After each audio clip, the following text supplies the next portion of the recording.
आज अंतर्राष्ट्रीय मातृ दिवस है। आज अंतर्राष्ट्रीय मातृ दिवस है।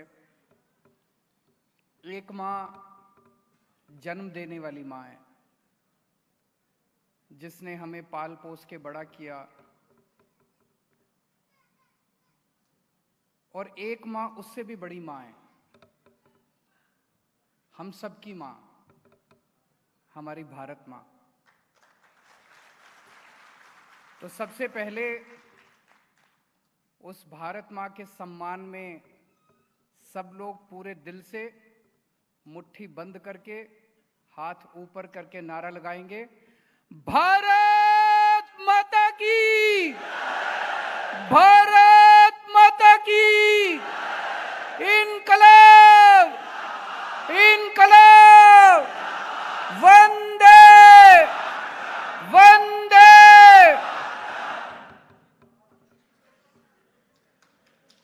मंच पे मौजूद मेरे छोटे भाई और पंजाब के माननीय मुख्यमंत्री भगवंत मान जी, लोकमत समूह के चेयरमैन मेरे मित्र विजय दर्दा जी, मेरे छोटे भाई राघव चड्ढा जी, लोकमत समूह के सभी अधिकारीगण, सभी एडिटर्स, सभी कर्मचारीगण, और आज नागपुर से और महाराष्ट्र के अलग अलग इलाकों से आए हुए मेरे सभी भाइयों, बहनों, माताओं, बुजुर्गों, बच्चों, आप सबको मेरा नमस्कार, सबको मेरा प्रणाम। विजय दर्दा जी मेरे बहुत अच्छे मित्र हैं। मैं सबसे पहले उनका शुक्रिया अदा करता हूं। आज आपने मुझे अपने बीच में बुलाया, इतना मान सम्मान दिया, इतनी प्यार मोहब्बत दी, और आप सब लोगों का मैं शुक्रिया अदा करता हूं। आप लोग इतनी भारी संख्या में, मैं देख रहा था ऊपर भी सब भरा हुआ है, सब लोग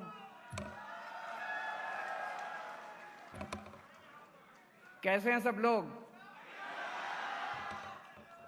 आप लोग, आई लव यू टू।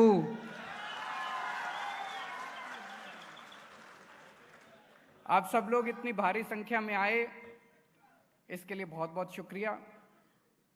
आज हम लोकमत ग्रुप की स्वर्ण जयंती के अवसर पे एकत्रित हुए हैं। 50 साल बहुत लंबा समय होता है। स्वर्ण जयंती के अवसर पे ये एक तरह से स्वर्णिम यात्रा थी लोकमत ग्रुप की। पूरे देश में मराठी का नंबर 1 न्यूज़पेपर और जनता की आवाज बनने वाला मीडिया ग्रुप। नंबर 1 न्यूज़पेपर बनना, मीडिया नंबर 1 बनना कोई आसान काम नहीं होता। इसका मतलब जनता आपको प्यार करती है, जनता आपके ऊपर विश्वास रखती है। तो मैं ऊपर वाले से प्रार्थना करता हूं कि अगली बार जब आपका डायमंड जुबली होगा तो भी आप हमें बुलाएंगे, और फिर उसके बाद जब 100 साल होंगे, भगवान करे आप खूब तरक्की करें, पूरा ग्रुप खूब तरक्की करे। आज मुझे कहा गया है कि इस टॉपिक पे बोलना है, Aam Aadmi party and its role in 2024 Lok Sabha election. Aam Aadmi party का 2024 के चुनाव में क्या रोल होगा। मैं यहां कहना चाहता हूं कि हम 2024 का चुनाव हमारा लक्ष्य नहीं है। हमारे लिए, आम आदमी पार्टी के लिए चुनाव लक्ष्य नहीं है, 2024 का लक्ष्य नहीं है। हमारा लक्ष्य हमारा देश है, हमारा लक्ष्य भारत माता है। हम यहां राजनीति में येन केन प्रकारेण सत्ता हासिल करने के लिए नहीं आए, यहां कैरियर बनाने के लिए नहीं आए। अपने अपने कैरियर छोड़ के आए हैं हम लोग। हम देश के लिए आए हैं, भारत माता के लिए आए हैं। पहली बार जब दिल्ली का मुख्यमंत्री बना 2013 दिसंबर में, पहली बार मुख्यमंत्री बना, 49 दिन के बाद इस्तीफा दे दिया था। भारत क्या, दुनिया के इतिहास में ऐसा कोई वाकया नहीं है कि 49 दिन में आदमी खुद ब खुद सीएम की कुर्सी छोड़ दे। तो यहां पे सत्ता भोगने और सत्ता पाने के लिए नहीं आए, देश बचाने के लिए आए हैं, देश बनाने के लिए आए हैं। तो 2024 हमारा लक्ष्य नहीं है। हमारा लक्ष्य क्या है? आप लोग भगवान को मानते हो? कौन कौन मानता है? जरा हाथ खड़े करो।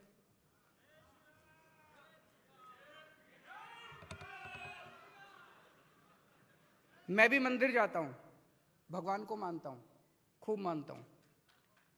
जब भी मंदिर जाता हूं, कभी तीर्थ स्थान जाता हूं, कभी सुबह उठ के जब पूजा करता हूं भगवान की, तो जब आदमी मंदिर जाता है, भगवान के पास, भगवान के साथ बात करता है, तो कई बार कुछ मांगता है। मैं भी मांगता हूं, दो चीजें मांगता हूं। एक तो ये कि हे प्रभु, मेरा भारत जल्द से जल्द दुनिया का नंबर 1 देश बने।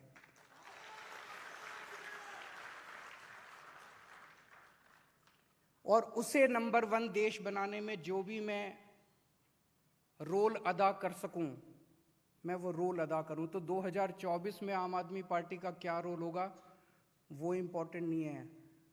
भारत को दुनिया का नंबर 1 देश बनाने में आम आदमी पार्टी का क्या रोल होगा, केजरीवाल का क्या रोल होगा, ये इंपॉर्टेंट है। और दूसरी चीज मैं भगवान से मांगता हूं कि हे भगवान, जब तक मैं अपने देश को दुनिया का नंबर 1 देश ना देख लूं, मुझे इस पृथ्वी से मत उठाना, तब तक मुझे मौत मत देना। मैं भारत को नंबर 1 देश देखने के बाद ही मरना चाहता हूं, उसके पहले मैं मरना नहीं चाहता। मुझे राजनीति करनी नहीं आती। अब तो हमें 2012 में आम आदमी पार्टी बनी थी, अब तो 10 साल हो गए राजनीति करनी नहीं आती हम लोगों को। ओनली काम करना आता है, केवल काम करना आता है हमको। ये जो आजकल राजनीति चल रही है, राजनीति मतलब भ्रष्टाचार, चोरी, डकैती। जब दिल्ली में नई नई सरकार बनी, हम देखते थे इतनी चोरी होती थी, इतनी चोरी होती थी, इतनी चोरी। अब पंजाब में सरकार बनी है, भगवंत जी से चर्चा होती है, इतनी चोरी की हुई है पिछली सरकारों ने। हमें चोरी करनी नहीं आती, हमें भ्रष्टाचार करना नहीं आता, हमें राजनीति करनी नहीं आती, हमें गुंडागर्दी करनी नहीं आती, हमें दंगे कराने नहीं आते, हमें नफरत फैलानी नहीं आती,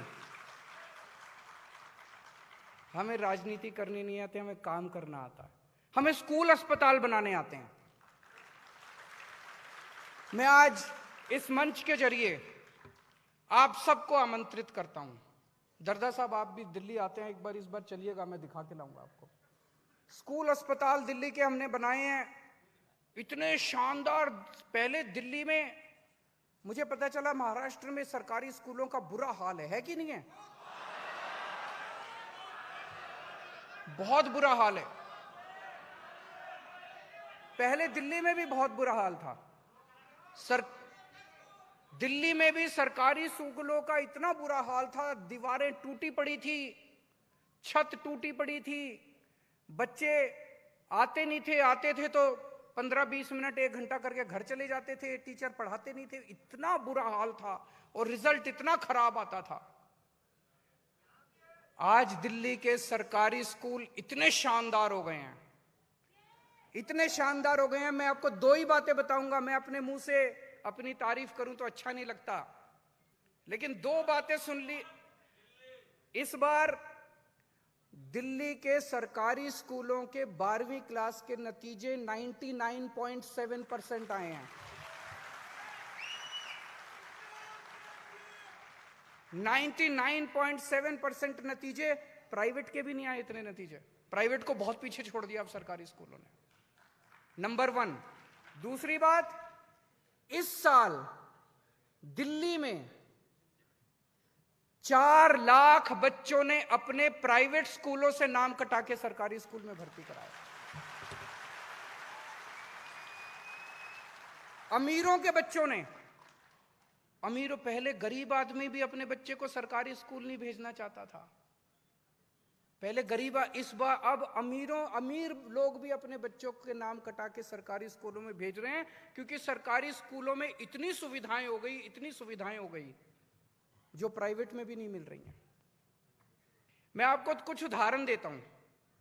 एक लड़का है सुधांशु, उसके पिताजी प्राइवेट कंपनी में एक छोटे से केयरटेकर है, किसी लोअर मिडिल क्लास कॉलोनी में रहता है, बहुत गरीब परिवार का है। इस बार 12वीं पास करने के बाद उसका आईआईटी दिल्ली में मैकेनिकल इंजीनियरिंग के अंदर एडमिशन हुआ है।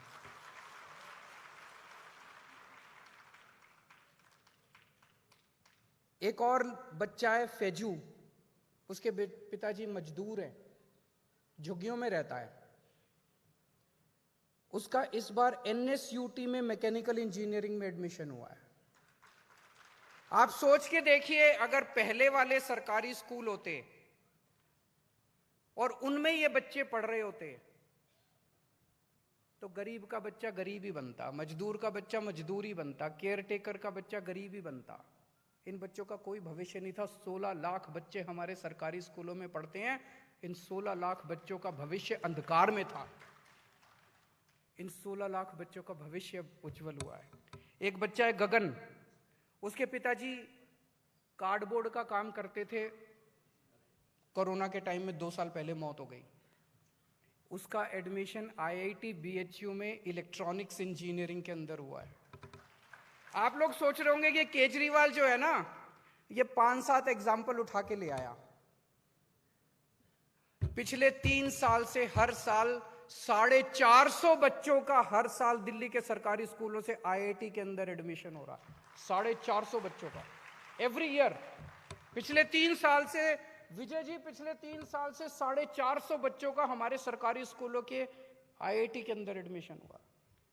और मेडिकल के अंदर अलग, नीट के अलग पेपर दे रहे हैं बच्चे हमारे, नीट के अंदर अलग एडमिशन हो रहा है। मुझे ये करना आता है, मुझे राजनीति करनी नहीं आती। इससे संतुष्टि मिलती है हमको, इससे लगता है कि यही करने के लिए आए थे हम लोग। दिल्ली के सरकारी स्कूलों के अंदर आजकल हमने पहले सरकारी स्कूलों को ठीक किया, बिल्डिंग सारी तोड़, जितनी बिल्डिंग थी सारी तोड़ के नई बिल्डिंग बनाई। प्राइवेट स्कूलों के जैसे शानदार बिल्डिंग, स्विमिंग पूल, लिफ्टें, सरकारी स्कूलों के अंदर शानदार हमने बिल्डिंगें बनाई। और उसके बाद टीचर्स जितने थे हमारे, उनको हमने, जितने हमारे स्कूलों के, सरकारी स्कूलों के प्रिंसिपल थे, उनको हमने London, Switzerland, Europe, Canada, Singapore यहां ट्रेनिंग करने के लिए भेजा। जितने हमारे सरकारी स्कूलों के टीचर्स थे, उनको हमने IIM Ahmedabad, IIM Lucknow training करने के लिए भेजा। अब नतीजे आने लगे हैं। अब हमने शिक्षा को नेक्स्ट लेवल पे हम लोग ले गए हैं। हमने स्कूलों के अंदर एक हैप्पीनेस क्लास शुरू की है। हमें ये लगता है कि शिक्षा के जरिए हमें अच्छा इंसान बनाना जरूरी है। आज इतनी टेंशन है, और आप जिस बैकग्राउंड से ये बच्चे आते हैं, इतने गरीब परिवारों से आते हैं, जब घर जाते हैं इतनी टेंशन है, माँ बाप लड़ रहे हैं, कईयों के घर में बाप दारू पी के आता है, पड़ोसी लड़ रहे हैं। जिस माहौल में ये बच्चे रहते हैं इतनी टेंशन होती है। तो हमने ये तय किया, हर रोज जब बच्चा स्कूल आएगा, पहले 45 मिनट हम उसको मेडिटेशन कराते हैं, हम उसको अच्छी स्टोरीज सुनाते हैं, तरह तरह की एक्टिविटीज देते हैं, और कहते हैं ना कि अच्छे काम की खुशबू पूरी दुनिया में फैल जाती है। ये हैप्पीनेस क्लासेस की चर्चा अमेरिका में भी चली गई। और अभी 3 साल पहले अमेरिका के राष्ट्रपति दिल्ली आए, डोनाल्ड ट्रंप साहब। जब वो दिल्ली आए, उनकी पत्नी भी उनके साथ आई, मेलेनिया ट्रंप। और उनकी पत्नी ने आके कहा कि मुझे दिल्ली के स्कूल की हैप्पीनेस क्लास अटेंड करनी है। तो बड़ी बात है, हम तो खुश हो गए। उसने कहा कि मुझे दिल्ली के स्कूल की हैप्पीनेस क्लास अटेंड करनी है। मैंने सुना है कि दिल्ली के स्कूलों में हैप्पीनेस क्लास होती है जो बहुत ही अच्छी है, उससे लोगों को बहुत खुशी मिलती है, बच्चों को बहुत खुशी मिलती है। केंद्र की बीजेपी सरकार ने बहुत समझाया उसको कि इधर मत जाओ, तुम हमारे दूसरे राज्य के किसी स्कूल में चली जाओ, वहां दिखा देते हैं। किसी प्राइवेट स्कूल में चली जाओ, वो स्कूल, हमारे देश में बहुत अच्छे अच्छे स्कूल हैं, यहां क्या करोगी जाके? उसने कहा नहीं, मैं तो केजरीवाल के स्कूल में जाऊंगी। भाई साहब 1.5 घंटा बैठ के मेलानिया ट्रंप ने हैप्पीनेस क्लास अटेंड की, सबसे पीछे वाले बेंच पे बैठ गई और बैठ के उसने एक एक एक्टिविटी जो उस क्लास के अंदर होती है वो सारी एक्टिविटीज अटेंड की उसने। बहुत बड़ी बात है। अब ये हैप्पीनेस क्लास जो है, अब ये दिल्ली के सारे प्राइवेट स्कूल भी हमसे, सोचो दिल्ली के प्राइवेट स्कूल दिल्ली के सरकारी स्कूलों से ट्यूशन लेके जा रहे हैं कि हम कैसे अपने बच्चों को पढ़ाएं। एक और काम हमने शुरू किया जो मैं मानता हूं कि बहुत जरूरी है देश के लिए। ये जो पूरी शिक्षा पद्धति है ना, ये अंग्रेजों ने बनाई थी। 1830s के अंदर मैकॉले ने हमारे देश के लोगों को क्लर्क बनाने के लिए, अंग्रेजों का गुलाम बनाने के लिए शिक्षा पद्धति बनाई थी मैकॉले ने। और देश आजाद हो गया, लेकिन वही पद्धति अभी तक चली आ रही है। हमारे बच्चे बीए करते हैं, बीकॉम करते हैं, ये करते हैं, वो करते हैं, डिग्री पे डिग्री, डिग्री पे डिग्री, डिग्री, बाहर निकल के नौकरी नहीं मिलती। कुछ तो प्रॉब्लम है। इतने पढ़े लिखे लोग बेरोजगार घूम रहे हैं, क्यों घूम रहे हैं? इसका हम लोगों ने समाधान निकाला। ये बड़ा इंटरेस्टिंग, हमने एंटरप्रेन्योरशिप क्लासेस शुरू की। बच्चों को 9वीं 10वीं 11वीं 12वीं में हमने बिजनेस करना सिखाया। कैसे सिखाया? विजय जी, हम दिल्ली में 11वीं और 12वीं के हर बच्चे को दिल्ली सरकार की तरफ से 2-2 हजार रुपए देते हैं हर बच्चे को, और हम उसको कहते हैं बिजनेस करो, इस 2,000 रुपए से कुछ बिजनेस करो। तो वो बच्चा अकेला भी कर सकता है, टीम भी बना सकता है। तो मान लीजिए 5 बच्चों ने टीम बनाई, तो 5 बच्चों के 10,000 रुपए हो गए। अब ये 5 बच्चे इस 10,000 रुपए से कोई आइडिया सोचते हैं, बिजनेस आइडिया, और फिर उस आइडिया को इंप्लीमेंट करते हैं, और इंप्लीमेंट करके उस पैसे से पैसा कमाते हैं। ऐसे 52,000 टीम बन चुकी है बच्चों की, 52,000 टीम। किसी टीम में 4 बच्चे, किसी टीम में 5 बच्चे, किसी टीम में 2 बच्चे, किसी टीम में 6 बच्चे। और इनमें से जिन लोगों के आइडियाज अच्छे थे, फिर हम लोगों ने देश के बड़े बड़े उद्योगपतियों को बुलाया, अमीर लोगों को। उनके सामने हमारे बच्चों ने करीब 150 के करीब आइडिया फाइनल हुए, उन्होंने प्रेजेंटेशन किया, और उन अमीर लोगों को जो जो आइडिया पसंद आया, उन अमीरों ने कहा मैं इसमें पैसा इन्वेस्ट करूंगा, मैं इसमें पैसा। 10वीं के बच्चे, 11वीं के बच्चे, 12वीं के बच्चे। मैं आपको कुछ एग्जाम्पल देता हूं।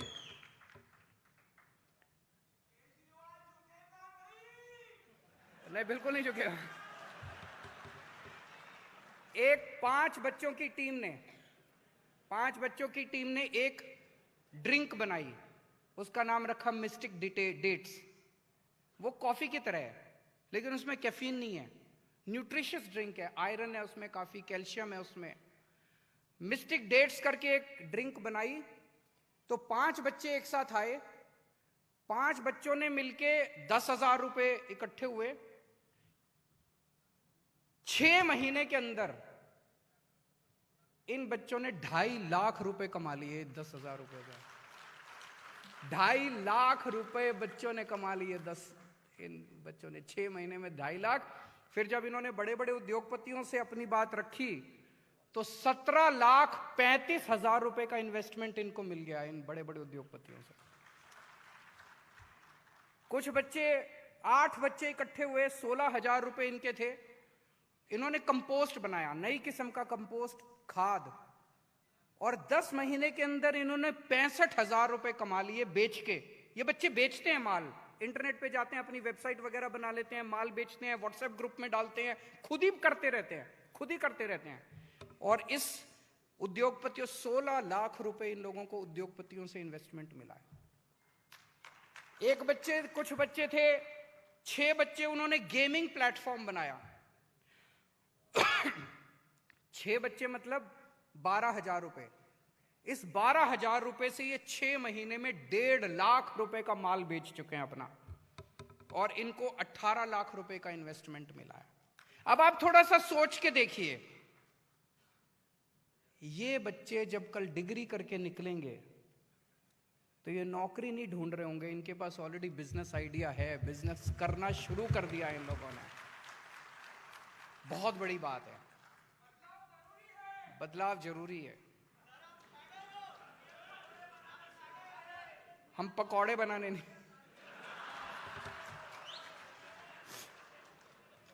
हमने दिल्ली में शानदार स्कूल हॉस्पिटल बनाए हैं। हॉस्पिटल, सरकारी अस्पतालों का पहले बहुत बुरा हाल था दिल्ली में, बहुत बुरा हाल था सरकारी अस्पताल, जैसे यहां भी सरकारी अस्पतालों का बुरा हाल होगा। दवाइयां मिलती नहीं है, टेस्ट होते नहीं है, डॉक्टर लिख देता है, कहता है बाहर टेस्ट करा के ले आओ। मशीनें काम नहीं करती, सीटी स्कैन की मशीन काम नहीं करती, जंग लगा रहता है, दीवारों पे पान की थूक पड़ा रहता है। यही है ना?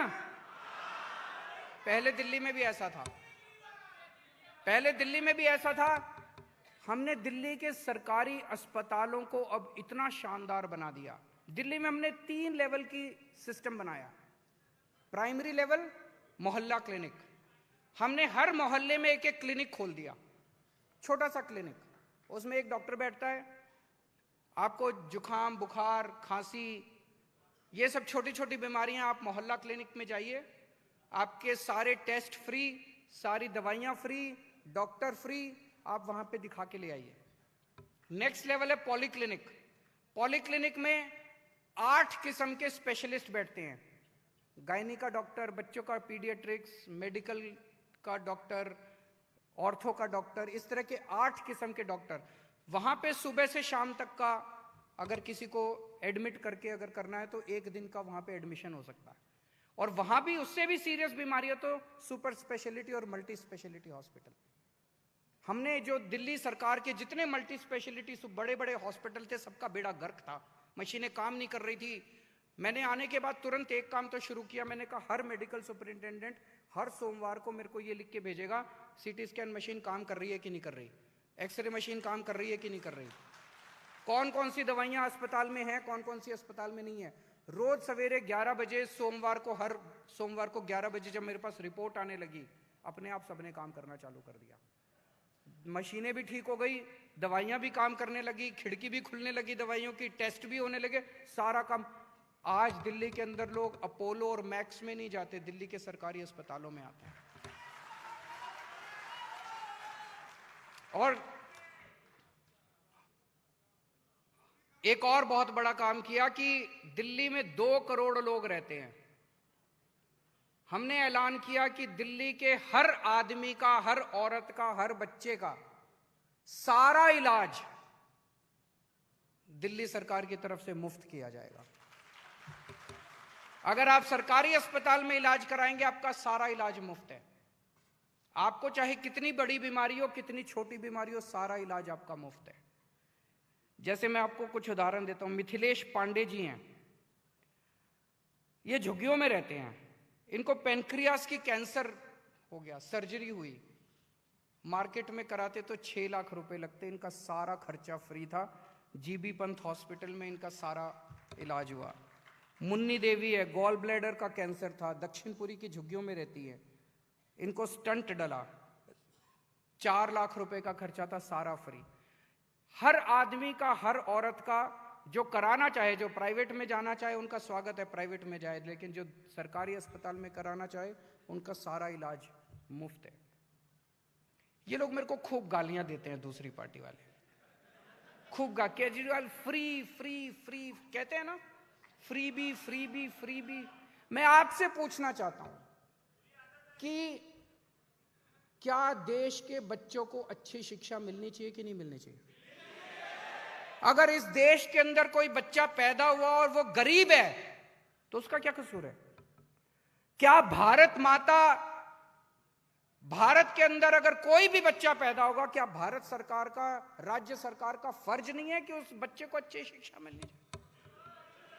तो अगर मैं बच्चों को फ्री शिक्षा देता हूं तो क्या गलत करता हूं? मिलनी चाहिए कि नहीं मिलनी चाहिए फ्री शिक्षा? कहते केजरीवाल फ्री शिक्षा क्यों देता है? क्योंकि केजरीवाल की सेटिंग नहीं है प्राइवेट स्कूलों के साथ। मैं आपसे पूछना चाहता हूं कि अगर कोई हमारे देश में बीमार हो, आज इतना इन लोगों ने ऐसा माहौल कर दिया, इतना महंगा हो गया इलाज कराना प्राइवेट अस्पतालों में, अगर आपको भगवान ना करे कोई सीरियस बीमारी हो जाए तो जमीन भी बिक जाती है, जेवर भी बिक जाते हैं, कर्जा चढ़ जाता है, आदमी आत्महत्या कर लेता है। होता है कि नहीं होता है?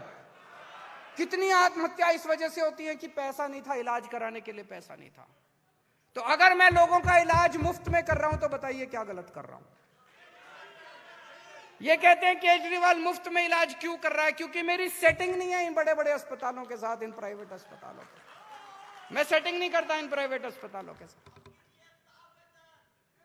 दिल्ली में अभी हमने शुरू किया, हमने कहा सब लोग योगा करो, सवेरे उठ के। योगा करना चाहिए नहीं करना चाहिए? मैंने कहा सब लोग, पूरी दिल्ली को मैं योगा कराऊंगा। मैंने कहा 25 लोग इकट्ठे हो जाओ, और अगर आप योगा करना चाहते हो, 25 लोग इकट्ठे हो गए, मेरे को मिस्ड कॉल मारो, मैं फ्री में योगा टीचर आपके यहां भेजूंगा। आज पूरी दिल्ली के अंदर योगा शुरू हो गया, योगा क्लासेस शुरू हो गई है पूरी दिल्ली के अंदर। बताइए, फ्री में अगर योगा करा रहा हूं तो क्या गलत काम कर रहा हूं जी? होना चाहिए कि नहीं होना चाहिए? मैंने बिजली, पहले दिल्ली के अंदर 8-8 घंटे के पावर कट लगते थे, 8-8 घंटे के पावर कट। अब 24 घंटे बिजली आती है और मुफ्त बिजली आती है। तो बीजेपी वाले कहते हैं मुफ्त क्यों देते हो? तो मैंने अभी एक नई स्कीम चालू की है। मैंने कहा जिसको नहीं चाहिए मत लो, जो मांगेगा उसी को मिलेगी। हमने अभी नई स्कीम चालू की है। अभी हम सबको देते थे पिछले साल तक, इस बार हमने कहा ठीक है, ये जो शोर कर रहे हैं दूसरी पार्टी वाले, जिसको नहीं चाहिए वो अप्लाई कर दो, हम आपको नहीं देंगे। आजकल हम लोगों को तीर्थ यात्रा पे भेजते हैं, अयोध्या भेजते हैं श्री रामचंद्र जी के, रामलला के दर्शन करने के लिए। बताओ क्या गलत करते हैं? फ्री तीर्थ यात्रा कराते हैं। फ्री तीर्थ यात्रा कराने का तो पुण्य होता है, तीर्थ यात्रा कराने का भी पुण्य होता है, तीर्थ यात्रा करने का भी पुण्य होता है। कहते हैं केजरीवाल तीर्थ यात्रा क्यों कराता है? आजकल इन्होंने, मैं देखता हूं कई सारे इन लीडर्स के भाषण में एक ही सांस में बोलते हैं कि फ्री भी बड़ा गलत है, फ्री भी बड़ा गलत है, फ्री भी नहीं होना चाहिए, और फिर कहते हैं हमारी सरकार बनी तो हम 200 यूनिट बिजली फ्री देंगे। एक ही भाषण में इनकी पार्टी वाले एक ही भाषण में बोलते हैं केजरीवाल गंदा, केजरीवाल ये फ्री भी देता है, फलाना देता है, हमारी सरकार बनी तो हम 200 यूनिट फ्री देंगे। नेताओं का फ्री बंद करो। सही बोला, आज तक भगवंत मान ने बहुत सही किया। ये नेताओं को सब कुछ मिले। आपको पता है एक एक नेता को 4-4 हजार यूनिट बिजली मुफ्त मिलती है। 4,000 यूनिट तुमको हर महीने बिजली मुफ्त मिले तो कोई तकलीफ नहीं है। एक गरीब आदमी को 200 यूनिट बिजली मुफ्त मिल जाए तो सारे नेता चिल्लाते हैं फ्री भी, फ्री भी, फ्री भी, फ्री भी। अरे यार, नेताओं का सारा इलाज मुफ्त होता है, अमेरिका में इलाज करा के आते हैं, और अगर एक गरीब आदमी बेचारा सरकारी अस्पताल में उसको दवाइयां फ्री कर दी तो कहते हैं फ्री भी, फ्री भी, फ्री भी। और आजकल इन्होंने बड़े बड़े, मैं देख रहा हूं, अर्थशास्त्री आर्टिकल लिख रहे हैं अखबारों के अंदर, बड़े बड़े अर्थशास्त्री, अगर फ्री बी का कल्चर चालू रखा तो देश बर्बाद हो जाएगा। मैंने एक भी अर्थशास्त्री को यह आर्टिकल लिखते नहीं देखा कि अगर भ्रष्टाचार चालू रहा तो देश बर्बाद हो जाएगा। भ्रष्टाचार चलते रहना चाहिए। मैं ये फ्री बी कैसे दे रहा हूं? मेरे पास पैसा कहां से आ रहा है? मेरे पास तो पैसा है नहीं, मैं कहां से फ्री बी दे रहा हूं? करप्शन खत्म कर दिया, भ्रष्टाचार खत्म कर दिया। जो पहले नेताओं की जेब में पैसा जाता था, जो पहले अफसरों की जेब में पैसा जाता था, अब मैं आप लोगों के बीच में बांट देता हूं। किसी की बिजली फ्री कर देता हूं, किसी का दवाई फ्री कर देता हूं, किसी की। कोई ये बड़े बड़े अर्थशास्त्री जितने लिख रहे हैं मेरे खिलाफ, कोई ये नहीं लिख रहा कि भ्रष्टाचार खत्म होना चाहिए, कोई नहीं लिख रहा। कहते भ्रष्टाचार अच्छी चीज है, चलते रहना चाहिए, हमें भी मिलता है उसमें से।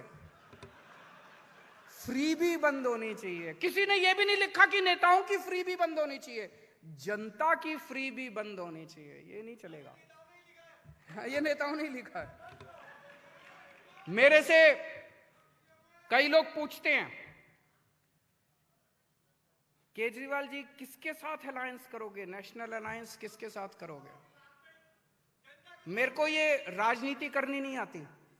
इनका अलायंस मेरे को समझ में नहीं था। ये 10 पार्टियों का अलायंस, 20 पार्टियों का अलायंस, इसको हराने के लिए अलायंस करेंगे, उसको। मेरे को किसी को नहीं हराना, मेरे को तो देश को जिताना है। मैं एक ही अलायंस करूंगा। इस देश के 130 करोड़ लोगों का अलायंस तैयार करेंगे हम लोग। 130 करोड़ लोगों का अलायंस बनाएंगे। इस देश के डॉक्टर्स का, इस देश के इंजीनियर्स का, इस देश के चार्टर्ड अकाउंटेंट्स का, इस देश के पत्रकारों का, इस देश के मजदूरों का, इस देश के किसानों का, इस देश के वकीलों का, इस देश के आम आदमी, 130 करोड़ आम आदमियों का अलायंस बनेगा, जो अलायंस इस देश को नंबर 1 देश बनाएगा। आज ये देश जहां पे है, ये नेताओं की वजह से नहीं है। जैसे मैं पढ़ रहा था, कई सारी मैं पढ़ता रहता हूं जो बड़ी इंस्पिरेशनल। एक भानु श्रीवास्तव है, कैनरा बैंक में काम करते हैं। बड़ी मेहनत करनी पड़ती है बैंक वालों को। शाम को रोज घर आने के बाद 2 घंटे झुग्गी में रहने वाले बच्चों को पढ़ाते हैं, फ्री में ट्यूशन देते हैं। ऐसे लोगों की वजह से ये देश जिंदा है। एक और हैं केदार प्रसाद, झारखंड के एक गांव में रहते हैं। उनके गांव में बिजली नहीं है। उन्होंने क्या किया, अपनी इधर उधर से डोनेशन करके, पैसे इकट्ठे करके उन्होंने अपने गांव के लिए एक हाइड्रो पावर प्रोजेक्ट बनाया है, जिससे उनके गांव की गलियों में लाइट आ गई, उनके गांव में मंदिर में लाइट आ गई। ऐसे लोगों की वजह से आज हमारा भारत जिंदा है। इन नेताओं की वजह से नहीं है। नेताओं ने तो लूटने में कोई कसर नहीं छोड़ी। इस देश के ऐसे लोगों को, 130 करोड़ लोगों को हाथ से हाथ पकड़ के हमें सबको मिलकर भारत को आगे बढ़ाना है, तभी हमारा भारत आगे बढ़ेगा। आज हमारे देश में एक पार्टी है, बहुत बड़ी पार्टी है।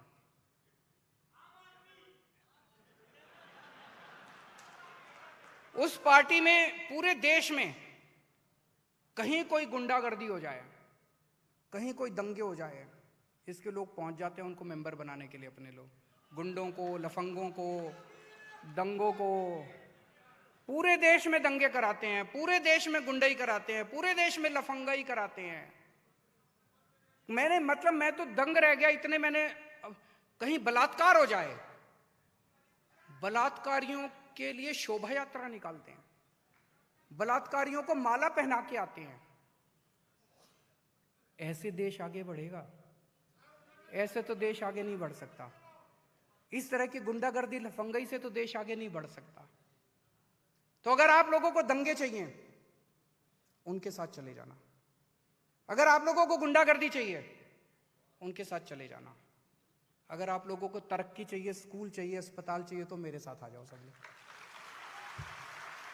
अगर आप लोगों को भ्रष्टाचार चाहिए, उनके साथ चले जाना। अगर आप लोगों को कट्टर ईमानदारी और कट्टर देशभक्ति चाहिए, तो आइए हम सब लोग मिलके 130 करोड़ लोगों का एक नया अलायंस बनाते हैं। मैं फिर से दरदा साहब का बहुत बहुत शुक्रिया अदा करता हूं। उन्होंने इतने खूबसूरत लोगों के साथ आज बात करने का मुझे मौका दिया। बहुत बहुत शुक्रिया। Thank you so much.